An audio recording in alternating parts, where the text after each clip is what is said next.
We test theories against facts. And when the facts don't correspond to the theories, you don't throw out the facts. You throw out the theory. And you know what those emergency generators aren't powered by? They're powered by diesel fuel, a fossil fuel. Why would they do that? Reliability is the most important thing, not cost.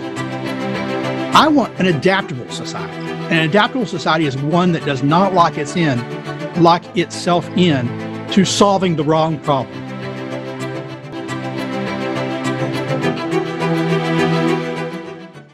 My name is H. Sterling Burnett. I have a Ph.D. in applied philosophy. My specialization is environmental ethics.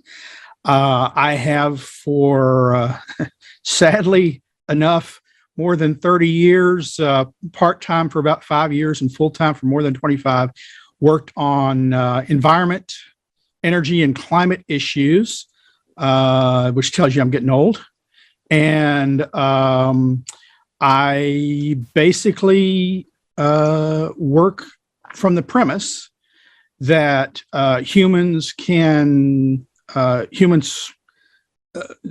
the worth of humans, human life, human values, human freedom should be the primary focus of our own lives and governments as they act on our behalf, and that but in exercising their freedom, they can harm environmental goods that are valuable to us, and they can benefit the environment, but that the environment itself should not restrain human freedom, except where actions in the environment violate basic human rights. Thank you very much. That was a very extensive introduction. Can I ask you, what is your position on climate change? Do you think it's changing? It's not changing? Do you think CO2 is the factor? Do you think people are at all at fault, or you think it's a natural cycle? What is going on? When discussing climate change, we must be clear. Climate changes and has always changed. The climate, as it's defined in science, are 30-year periods. And some areas, climate doesn't change for hundreds and thousands of years. Some changes fairly rapidly, sometimes in response to human activities, sometimes in response to natural factors. The present era of modestly warming temperatures and climate change, it's not global. The average is just we take data from all over the world and we total it up and we say, oh, that's the average temperature. But the truth is, climate in some areas is changing, and in other areas it's not changing that much. The extent to which humans are contributing to this is a hot topic of debate. More importantly, even if humans are contributing to this, whether this constitutes a crisis, which is the focus of your conference, is even more a topic of reasonable debate. And I say this because, as I said, climate changes. Modestly warmer temperatures, historically, human societies have flourished and done better during warmer periods in history, and they have declined, and lifespans have dropped off. Societies have collapsed, entire villages have disappeared when temperatures fell and crops failed and the ice expanded. You just mentioned data. My question is, when you go on the open source internet or anything and you start looking for statistics as far as what is the temperature, is it on the rise, what's going on with CO2, and then you start going and see how many hurricanes there are the winds getting stronger, and so on and so forth. Depending on what is you're looking for, you will be able to find proof to any possible statistics you're looking for. So my question to you, which statistics we could trust, and which ones are you relying on? Now, cherry picking of the data is a serious problem in science and outside of science, where you choose data that supports your position and you ignore the data that would seem to undermine your position. It's especially a problem in climate science. For proxy data in the past, some scientists use tree ring data. Tree ring data is a perfectly valid way of doing it. But you shouldn't pick some trees and not other trees just because some trees show warming and other trees don't show warming.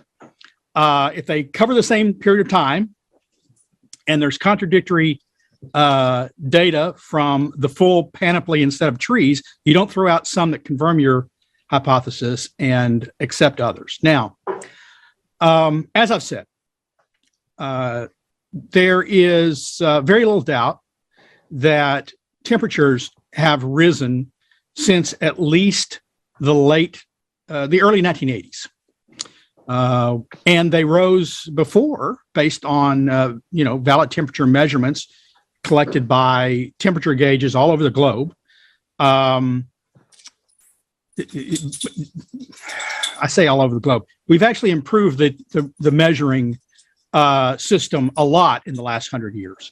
But the data that we have from where we have it across the globe showed that temperatures rose as we came out of something called the Little Ice Age around the middle of the 19th century, the 1850s, 1870s or so.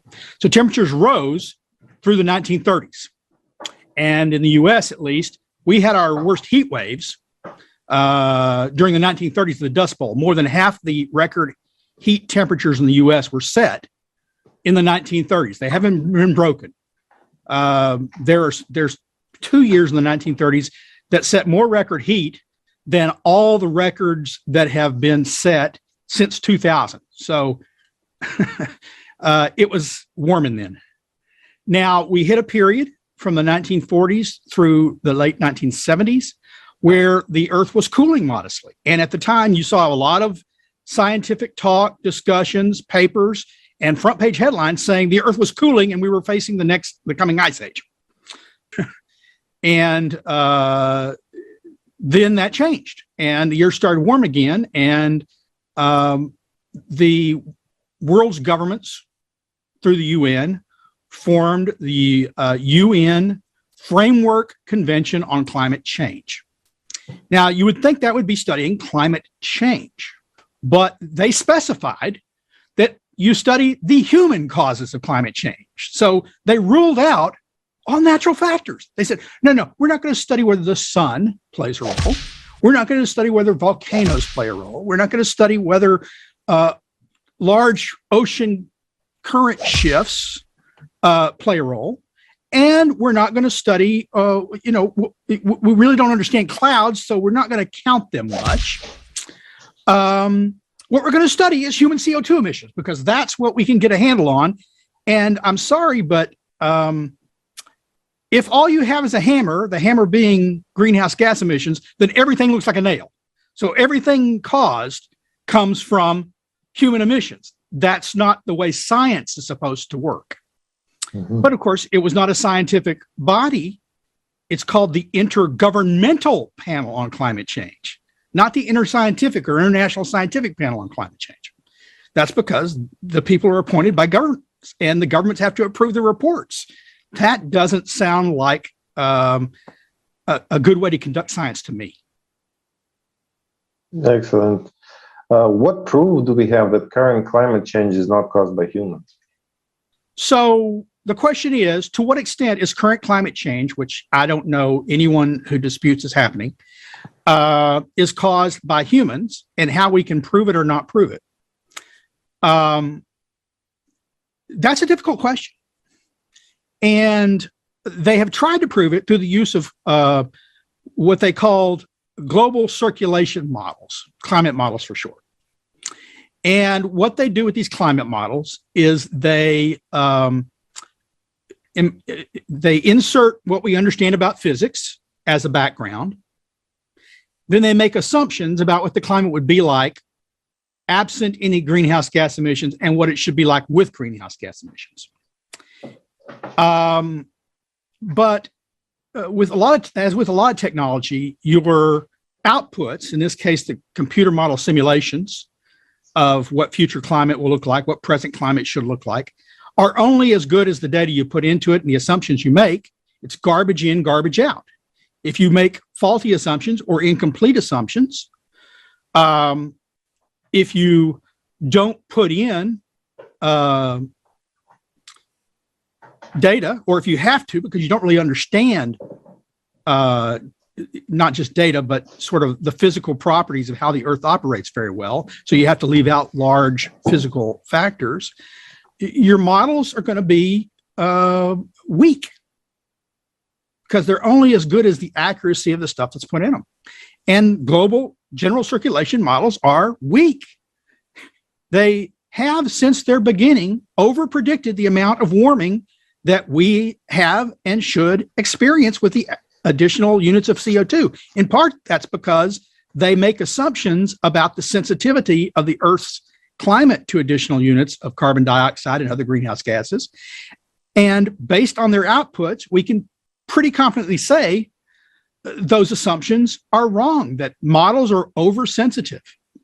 And so I guess when you're looking at, we're often told we're in the midst of a climate crisis. And we face a climate crisis. Why? Well, you can talk about whatever other weather events or climate changes are happening, but it's all driven by temperature changes, the rise in what they call globally average temperatures. Now, climate models have failed to predict past temperatures or to accurately reflect past temperatures. They fail to accurately represent present temperatures, but we're told we can trust their projections of future temperatures. That doesn't seem reasonable to me. If you have to fudge the models to force them to accurately reflect past and present temperatures, I don't trust what they're saying about 50 and 100 years from now very much, nor should anyone else. Mm-hmm. If you can't trust their temperature projections, why should you project anything else, trust anything else they predict about climate change based on those temperature projections? So when scientists began developing climate models, they would put inputs in primarily because this is, once again, what they were supposed to study, human greenhouse gas emissions, saying, here's the rate they're rising, here's the rate we anticipate them rising, or the rates we expect they will decline with technology change. And these are the temperatures that should result. But we have a data set. And since the late 1970s, we've had 3 data sets. So prior to the 1970s, we had 2 data sets. One was ground-based and ocean-based temperature stations. So we've got buoys on the ocean. We've started we started taking some data from sources that are very suspect in the oceans, which are ship engine intake, water intake manifolds. That's very suspicious, but the buoys are pretty clean. They're not affected by what we call the urban heat island effect, humans' impact on an area. So we've had the ground-based measurements for a good while. We've also been releasing weather balloons in the same locations a couple of times a day, every day, for a good long time. Then in the 70s, we had satellites that were put into the atmosphere that started measuring temperatures at different levels of the atmosphere. So we've got 3 sources of data. Climate models are developed. To verify them, you have to compare them to actual data from our sources of data. And from the very beginning, climate models indicated the Earth should be warmer than it is based on their inputs, their assumptions, the physics, greenhouse gas emission concentrations in the atmosphere. And they've not gotten better over time. We've been doing climate modeling for more than 30 years, and they still fail to accurately represent past temperatures without being literally forced to. Without literally, you take data from the Earth, you take data from the weather balloons, you take data from the satellites, and you just say, this is the data they're starting from. So it looks like they've projected the past very accurately. And so this is what we should have in the future. But that's not what they do. In fact, they, without being forced to, they don't reflect past data from the three sources. They don't reflect presently measured temperatures around the globe without being forced to. And yet we are told, we're constantly warned about what they're projecting for future temperatures. Now, questions have arisen concerning if we were able to reach the goals of a Paris Climate Treaty or previous climate treaties, or the goal of net zero, which is humans not adding any additional greenhouse gas emissions to the atmosphere. Now, net zero is not reducing concentrations. It's just saying we're not adding any additional on top of what nature constantly adds. What will its effect be on temperature? Well, the truth is we don't know. Why? Because the model's effects are the model's outputs of what we can say about temperature, and they don't accurately reflect temperatures. So we don't know what net zero will produce.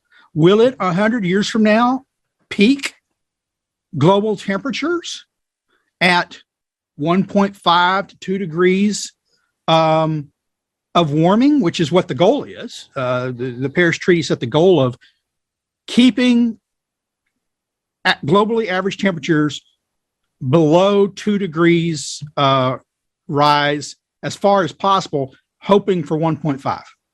So if we get net zero, will we produce that? The models say we will, if we do it very quickly. But that's not clear because the models don't manage temperature well. I mean, even the IPCC had to admit their models are overwarming. So we actually may well keep temperatures below 1.5 to 2 degrees, and it may have nothing to do with getting to net zero. In fact, simple climate models, to understand part of the problem that I think is the problem behind climate models, you have to understand that it's not just the physics of climate and greenhouse gas emissions that are put into it, and assumptions. It's assumptions about what they call feedback mechanisms. So if the Earth warms, what will happen in other places? Will the permafrost melt and put even more methane and CO2 in the atmosphere? Will the snows go away? Will trees absorb more carbon dioxide? They make these feedback mechanism assumptions, but they don't understand the feedback mechanisms very well.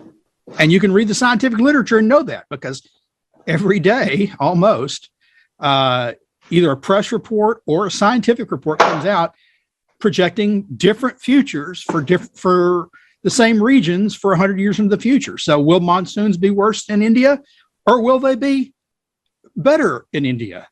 Or will they stay the same? You can find data, not data, but reports, research, which indicates each of those three outcomes 100 years from now based on climate models. But it's all based on feedback mechanisms. Now, there is a set of models. They're not favored by the IPCC. One of them is a Russian model, which is simple. They don't assume the feedback mechanisms. They just look at the physics of CO2 and the physics. So adding CO2 and physics with no feedback. And they produce about 1 degree Celsius of warming with increasing levels of CO2 up to a doubling. It's all premised on a doubling of pre-industrial levels of carbon dioxide. So I'm going to go into a little history. Mm-hmm. Over time, the Earth's the atmospheric levels of carbon dioxide have radically fluctuated throughout the Earth's geologic history. They have been in the past as much as 5,000 parts per million. They are currently about 420 parts per million.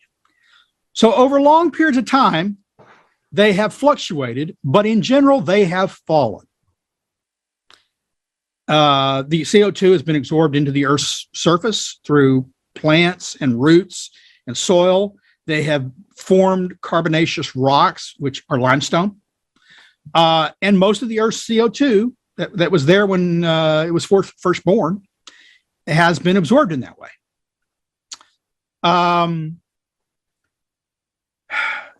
During the middle of the last ice age, the CO2 in the atmosphere reached about 180 parts per million. At 150 parts per million, plants die. They can no longer photosynthesize. And if plants die, all life on Earth goes away too. So we are getting dangerously close over time to the death of the planet because there's not enough CO2 to sustain plant life. Now, we came out of the ice age.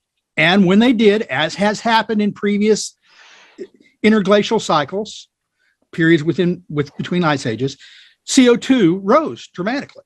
And it rose from about 180 parts per million to 280 parts per million, which is where it was, more or less, when we started the Industrial Revolution. And we started pumping additional units of carbon dioxide into the atmosphere above and beyond what the Earth was absorbing naturally, which leaves us where we are today. So, what does that mean for a future with net zero? Like I said, we don't know. You take out the feedback mechanisms, you've got these models that are simple models, and they say, well, it'll produce about 1 degree of warming. So the point is, if you follow the simple models track the temperature pretty well, measure temperatures pretty well. So you've got these models that project measured temperatures pretty well, and you've got these models that don't, that overstate warming, and yet the models that are the simple models that don't contain any feedback mechanisms are not the ones used by the Intergovernmental Panel on Climate Change or the UN. It's curious. It's curious, unless you think this is a political ploy rather than a scientific issue. So honestly, if the simple models are right, we go on the trajectory we're going now, which our emissions are rising, but they're not rising as fast as they were, when we first started the Industrial Revolution, the rate of rise, I mean. Then as technology changes and improves, the rate of carbon dioxide and other greenhouse gases in the atmosphere rising should decline. Whether it ever reaches net zero, I can't project. I don't know. But it will decline. The rate of rise will decline. And if the simple models are right, we may cap out at 1 degree warming.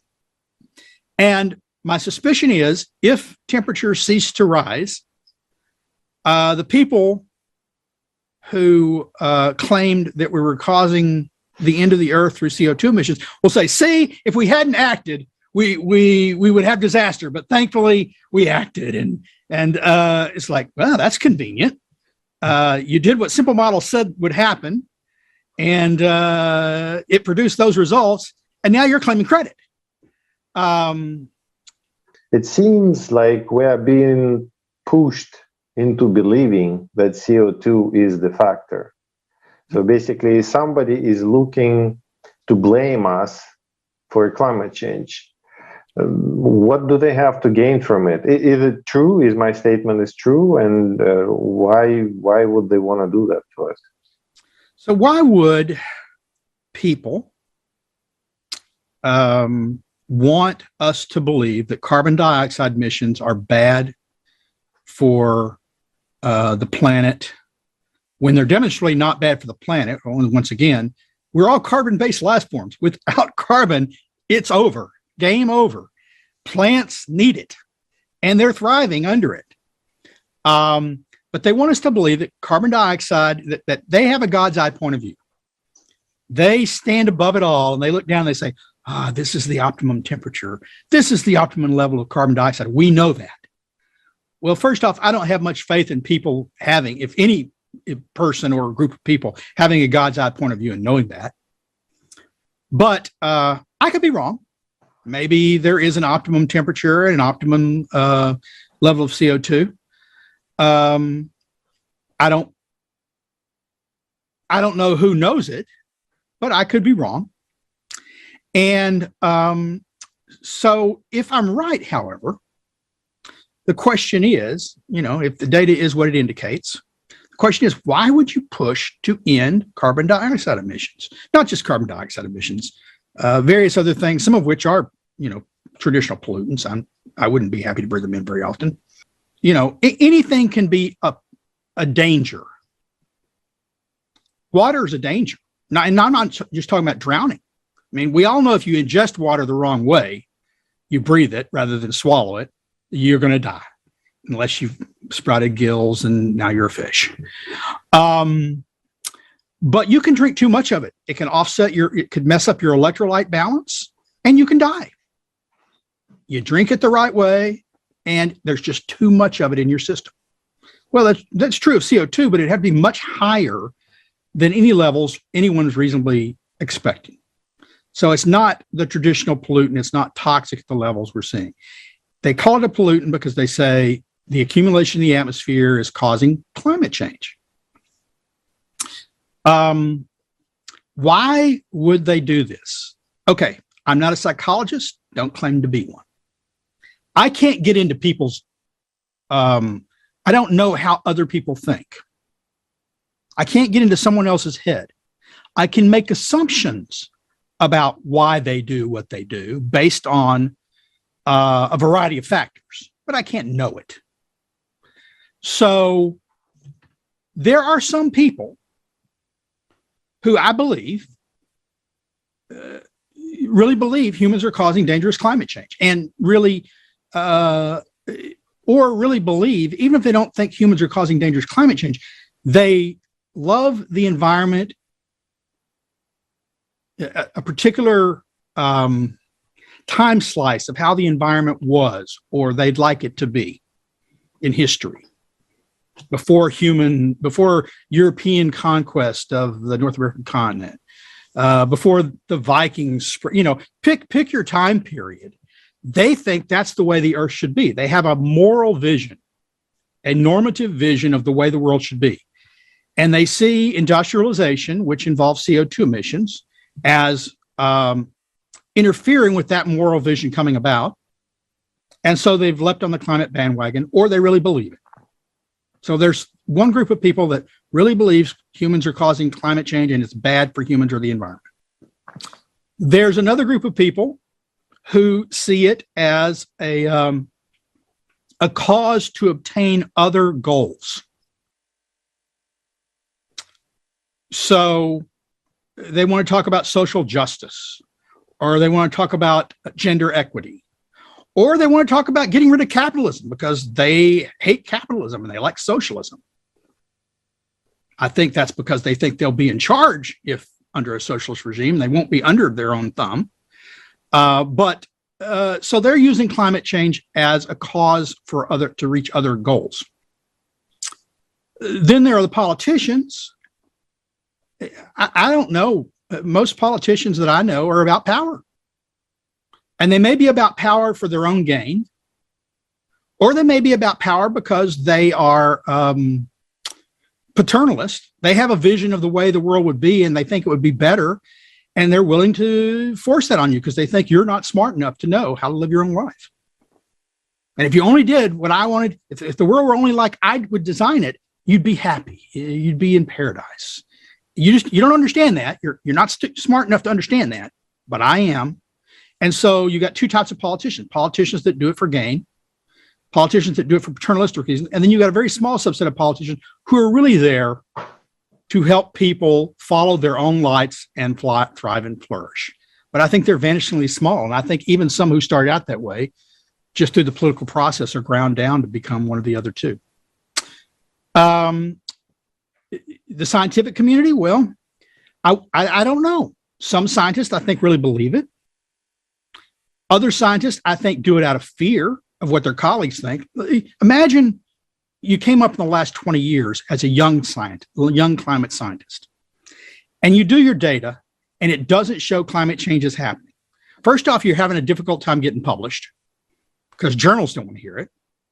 Well, that affects your tenure track position, and your colleagues are frowning at you, and you're not getting government grants because government doesn't give grants to study natural factors of climate change or to study things that prove humans aren't causing climate change, because government has a motive, expanding its reach.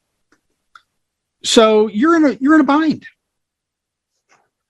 You suffer if, I'm not saying all of them, their research honestly finds that humans aren't causing more hurricanes or that CO2 is not driving climate change. But I find it curious that when I often see in studies, you wouldn't have seen this 50 years ago.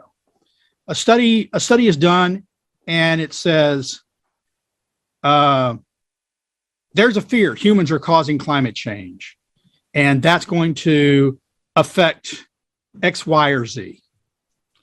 We've done research to see how X, Y, and Z are being affected by human greenhouse gas emissions. Our data does not show it's being affected by human greenhouse gas emissions, but we're not saying climate change isn't happening. We're not saying humans aren't causing it. Our data doesn't show it, but that's okay. You know, you don't have to believe our data because we're saying the right things. Humans are causing climate change. Our data just doesn't reflect it. And we can't figure that out. We'll figure it out sometime.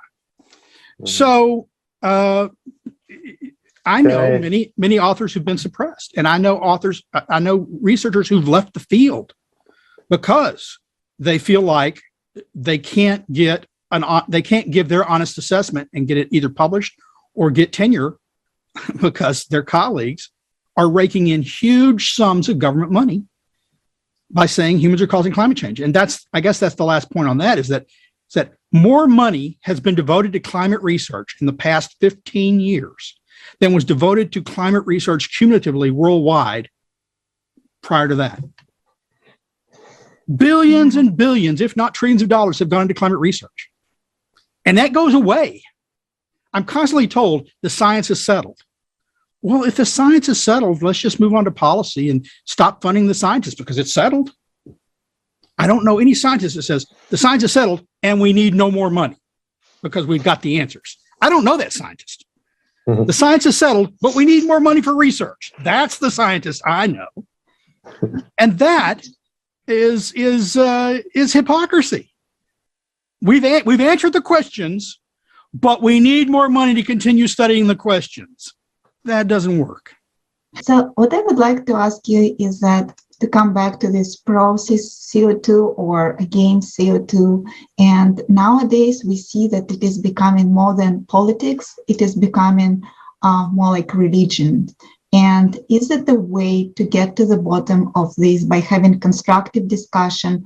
Should it be done or can this be done? I have stood on stage with a number of scientists, 7 or 8, were researchers who believe carbon dioxide emissions are driving dangerous climate change.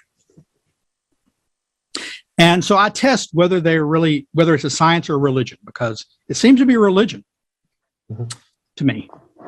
And how you test that is the theory disconfirmable? Is it possible they could be wrong?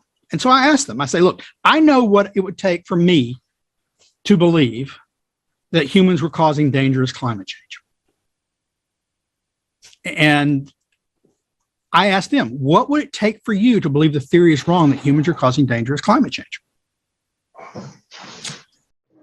Now, 6 of those 7 or 8, they had no answer at all. They couldn't give conditions that would disprove their theory. That tells me it's not a scientific theory, it's a religion. If there are no conditions under which they could be wrong, that's not science. Now, there's a role for faith in people's lives. I'm a religious person myself.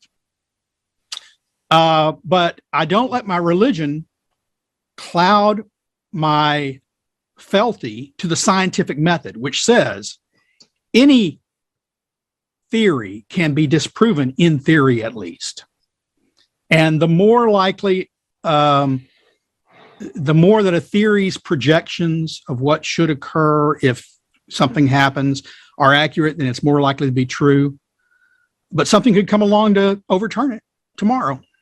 That's how science works. Now, the seventh scientist, he had an answer. And his answer was all of physics would have to be overturned. Really? The laws of conservation of energy? The Big Bang Theory? Notions of entropy and disentropy? All of that has to go for you to be wrong about whether humans are causing dangerous climate change? Yes, he said. Now, it's an answer. I'll give him credit for that, but it's extreme hubris, it seems to me. That everything, he said, everything I know about physics would have to be overturned. Wow. That's quite a demand. To be wrong about one portion of physics, that he's still getting research money, despite the fact he says the science is settled. To be wrong about that one portion of science, climate science, all other physics has to be overturned. That's hubris. Now, another scientist, he had what I think to be the right answer. I mean, there is an answer. And he had what I think to be, he said, time. And I said, really? And he said, yeah. See, what happens is over time, they keep making predictions. And the predictions keep proving either correct or wrong. And if they keep proving to be wrong, and he admitted they've been wrong so far, then you finally give up the theory and say we have to come up with a new theory why things are happening the way they're happening. And I thought, what an enlightened point of view. In fact, you might even call it the point of view that comes from the Enlightenment. We test theories against facts. And when the facts don't correspond to the theories, you don't throw out the facts. You throw out the theory. I don't know if you can't convince the scientist, I guess you have to convince the public, but it's hard to do that when journalists, supposed journalists, say we won't allow scientific skeptics. They label us deniers, as if the theory of climate change 100 years from now, the projections of 100 years from now, are as certain as the Holocaust was 50 years ago. One we have a lot of evidence for.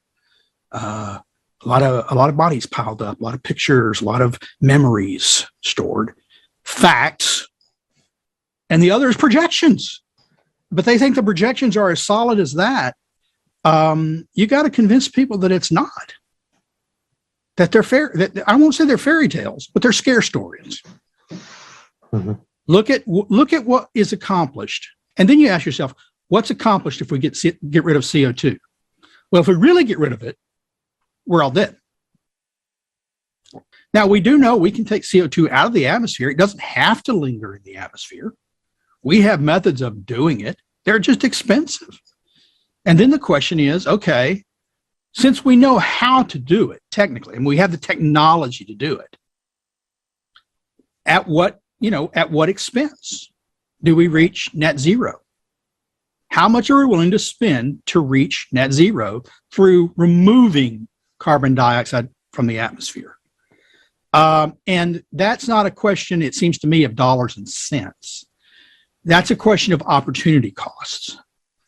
Because it's not how much money we would be willing to spend, it's how many other things will we not be able to do with that money that are important if we focus on removing CO2 from the atmosphere. Resources are not infinite. And if you take scarce resources and you devote them to one cause, they are of necessity not going to other causes. So if we focus on removing carbon dioxide from the atmosphere to the exclusion of, or to the extent that we focus on removing carbon dioxide from the atmosphere, because we don't have to do both, to the exclusion of, but any money devoted to that is not going towards helping people develop as fast as possible. If you want to say, well, we're preventing an additional X amount of sea level rise 100 years from now, okay, how many generations of people in poor countries have to die today, have to be allowed to die today by not being allowed to develop to make that happen? Is it worth it? I'm an ethicist, and I think it's immoral to say present generations of poor have to remain in poverty so wealthy people who have beachfront homes don't get their feet wet 100 years from now. Especially when I think most of them don't really believe that. We have a president of the United States named Barack Obama. He retired. And when he retired, he bought a new home, despite 8 years of warning us that seas were rising dangerously, that our coast would be flooded and swamped. Where did he buy his home? On a barrier island less than a foot above sea level. Now that tells me he either doesn't believe his home is going to be flooded 100 years from now, or he doesn't care what happens 100 years from now, for his daughters or granddaughters, grandchildren, whoever they are, or he's really, really overinsured his home and is waiting for the money to roll in when his home floods. Now, I don't know which of those it is, but my suspicion is he doesn't believe his home is going to be flooded 100 years from now. But based on the idea that seas are going to rise, and by the way, seas have risen 400 feet since the last ice age ended, and they will continue to rise till the next ice age comes, because that's what happens during interglacial periods. That's what the data shows. The question is, how many people will not have resources today? We're asking people in developing countries, don't develop, or at least don't develop like the West did, which means don't develop, which means we'll give you technologies that work some of the time, wind and solar, some batteries. And you just have to suffer because we're worried about what happens 100 years from now. So present generations of your children and your children's children have to continue to starve, won't be able to go to hospitals at night, won't have running water, will have to go to the well and draw it. Hours of backbreaking labor. They have to continue to live like that. So 100 years from now, New York isn't flooded. Well, I've been to New York, a lot of good things to say about it, but I don't think New Yorkers have any moral right to not get their feet wet compared to people in developing countries not being able to eat today or have modern medical technologies or modern agricultural technologies or modern energy systems. That's immoral. Would you say a few words about new eco-green technology? I mean, I'm talking wind and solar. Are they as reliable as they claim to be? Can everything be, like fossil fuel plants, be replaced with them anytime soon without any loss? So people want to talk about green technologies, and they usually, not always, but usually are talking about wind turbines and solar panels and battery backup. The cost of these, because in part because governments poured a lot of money into it. When the government pours money into it, private sector pours money into it. The cost of these has fallen dramatically. But that doesn't mean they're good sources of energy. To some extent, it doesn't matter how cheap a source of energy is if it actually doesn't provide energy when you need it. In modern societies, you want a modern electrical system, modern power grid. And we developed one in the United States over 100 years, where you could count on, when I came home for work, 99.9% of the time, if I flicked on the lights would come on. If I came home on a hot Texas day, that's where I'm located, and Texas days, I remember when in my youth, we had 56 straight days of over 100 temperatures once. They're hot. You expect heat in the summer, and I honestly don't know how people lived here 150 years ago. Probably they were tougher than me, but I want my air conditioner to run. And so I expect it to run because I had a modern power system. We are taking a modern power system that does not depend on the weather for the most part and turning it into a power system that's like something from the 19th or 18th century, where once again, we're praying to the weather gods to work so we have our power when we demand it. And I hope my meat or whatever I have in the freezer doesn't thaw out because the wind wasn't blowing that day and it was rainy, or I'm sorry, the sun doesn't shine at night. Never, ever. It's dark. Solar power is not generating energy. Oh, well, we've got battery backups. Well, the battery backups, how long do they last? How much power has to be diverted from solar to charge those batteries during the day? Which means it's not available for use for other things. The wind doesn't always blow. In fact, there are regions where the wind is quiet most of the time. You don't want to build a modern power system based on technologies that only work when the weather conditions are right. That's not a wise decision, no matter how cheap the technology itself is. You want your hospital functioning 24 hours a day. You want your emergency services operating 24 hours a day. You don't want your phone system going down if you need to call the police. And so what do? Well, most hospitals, most police stations, most fire departments in the United States, I can't speak once again for other countries, they have emergency generators. And you know what those emergency generators aren't powered by? Wind, solar, or batteries. They're powered by diesel fuel, a fossil fuel. Why would they do that? Reliability is the most important thing, not cost. And that's the one thing, frankly, wind and solar aren't cheap. They're cheaper than they used to be, but they're not cheap. But even if they were cheap, that's not the primary consideration. That shouldn't be the primary consideration for a modern electric system. Reliability should be. And so you don't build one that's that you know is unreliable. That's madness. All the batteries in the world wouldn't keep the United States lights on for 2 days. Modern power grids, modern power systems in the United States, ones powered by fossil fuels, nuclear, to a lesser extent, hydropower, they're expected to keep the lights on during an emergency up to 60 days. You want that kind of storage. You want that kind of backup. What you don't want is the ability to only have 2 days power backing you up, or 2 hours power backing you up, which is actually more likely the case, because not all batteries in the world are tailored to keeping America's lights on. I want to say, and I want to aim this at the youth of the world. Ask yourselves how you live. If you're concerned about climate change, if you're really, really concerned about climate change, and you think humans are causing it and it's dangerous, ask yourself if your life reflects that. Are you giving up your cell phone?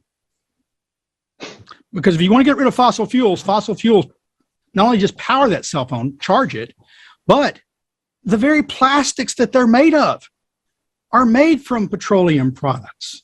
You don't have them without fossil fuels. Do you live in a modern structure that has any steel in it? Are you willing to give it up? Because steel takes coal to produce from iron. Are you willing to give up your Kindle?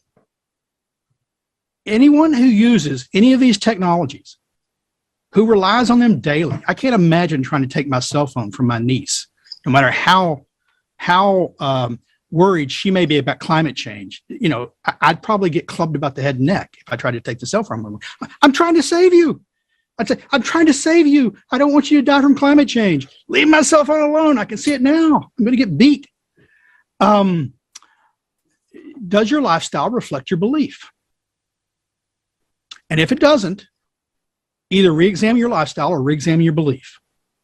But don't tell past generations that are still around that they ruined the planet, that they're killing you, because quite frankly, they've made your life a lot better. You have modern conveniences. You have cell phones. You have computers. That didn't happen because they fell from heaven. Yes, I would like to ask following question. So essentially, along with observation of statistic on weather event, we also pay attention on the publications on geodynamic changes. And what we observe is that that it's a good amount of publications, which is talking about the magnetic field weakening, seismic and volcanic activity is increasing, and activation of magma sources beneath Antarctica and Greenland, and Gulf Stream is slowing down. And all these changes, they cannot be explained by carbon dioxide emissions. And are you familiar with these studies, and what are the driving factors behind all this? What I know is, like King Canute before, whose courtiers tried to convince him that he was so powerful he could stop the rising tides, he went and stood and said, "It doesn't seem to be working. You know, I don't seem to have that kind of power." We don't have the power to control the climate or the weather. There are lots of factors, and we do know some of them are ramping up.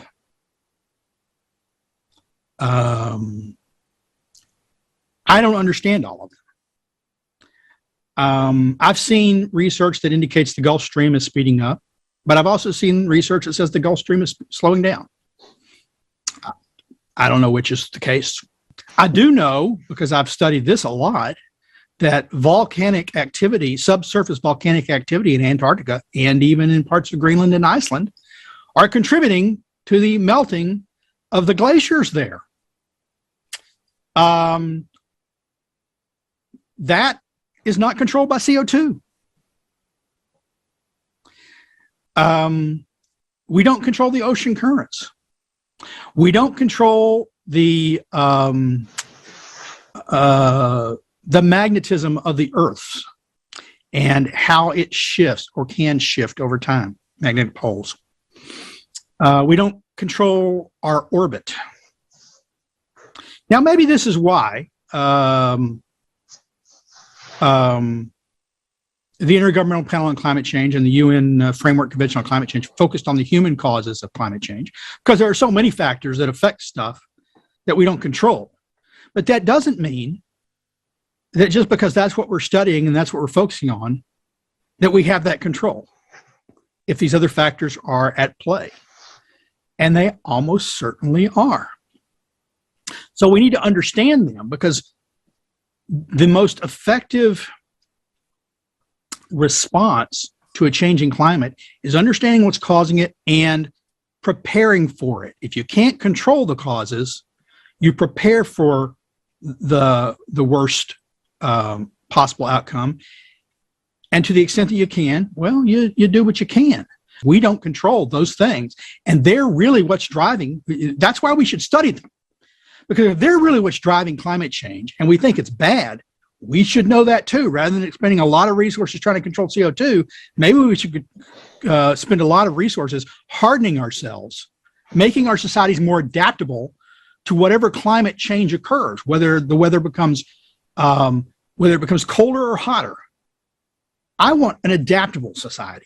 An adaptable society is one that does not lock itself in to solving the wrong problem.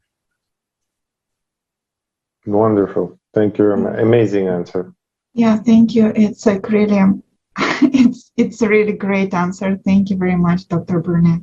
And may I ask you, just there is another question which we had, is that have you heard about the global warming observed on other planets, like in Mars and other planets and satellites? Have you, while you answer that, have there been a CO2 on the rise there as well? Human cause, maybe? Just like climate change occurred on Earth long before there were any factories or automobiles or anything else, climates on other planets are beyond human control. And they, more effectively than almost anything, show nature still rules the roost. Now, Venus, it's covered with CO2, but I'm not talking a little bit. And it's also a lot closer to the sun. And it's very, very hot. There's not one coal-fired power plant on the planet that we've been able to discern through our satellites going through their cloudy atmosphere. So the physics of other planets, I don't think necessarily tells us much about the physics of this planet. Studying Mars, there's some evidence that I haven't studied Mars myself, but I've read a lot. I've read a modicum amount that there's some evidence that Mars used to have water, and maybe it was a planet more similar to ours. We don't really know why that's not the case now. We speculate. We have theories, but none of them have yet to be proven, I think. What we can be pretty confident about is that whatever the cause of Mars's current state, it had nothing to do with human greenhouse gas emissions. And if we ever terraform Mars, and people are talking about doing that, it will only be possible because we start emitting greenhouse gas emissions in something like a greenhouse. We're going to have to erect structures that we have oxygen and CO2 and things in so we can grow plants there. We can't do it today. We will want more CO2 on Mars if we want to set up colonies there or anywhere else. We have to have conditions that are pretty much like they are on Earth. And what we know is plants and animals thrived historically in conditions where CO2 was much higher than today's levels. Yeah, thanks a lot. And I think I would like to come to our last questions. And the question is that how it is important for people on the planet to unite, and how important the life of humans should be for our society. Based on the Earth's history, we can expect another ice age. When that ice age comes, large areas of the globe will become uninhabitable without huge amounts of effort to keep the ice off of them, which means more of the Earth's populations will move towards the equators. That's responding to nature. Are there common causes that all humans should be able to get behind, that we could join together and work towards? I think there are.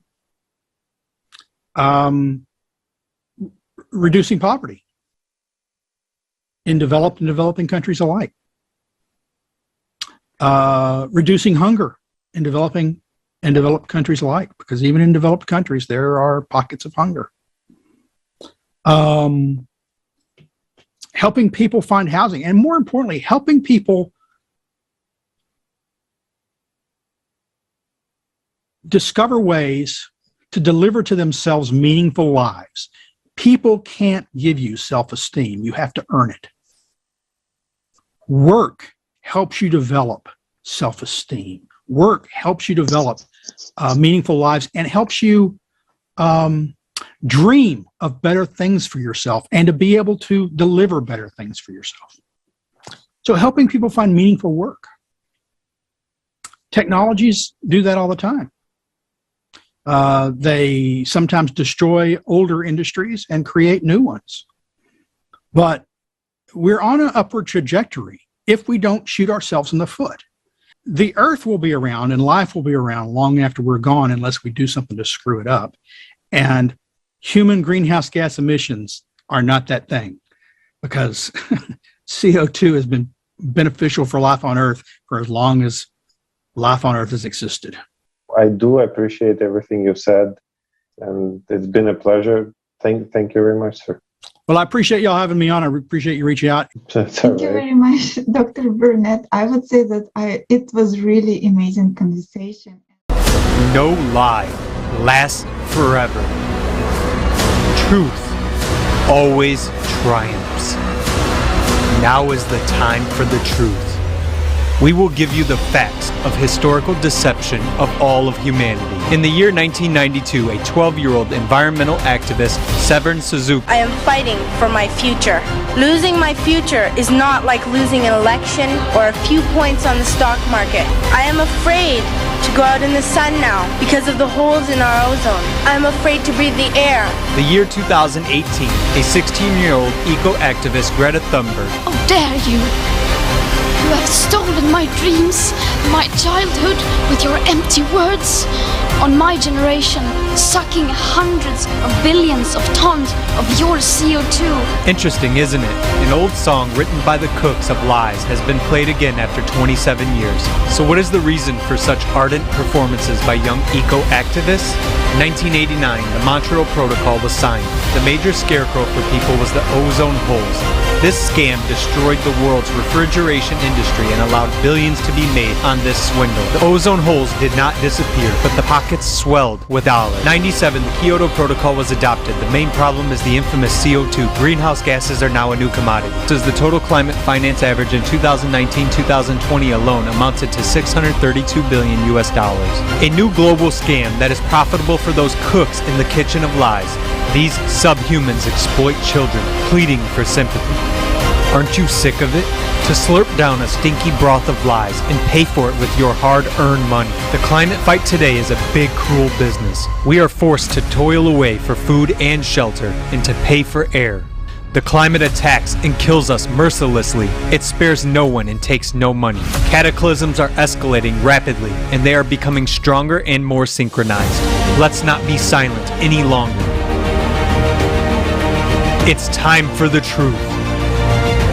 It is time to act. Let's bring the whole world together at the Forum on May 7th, 2022.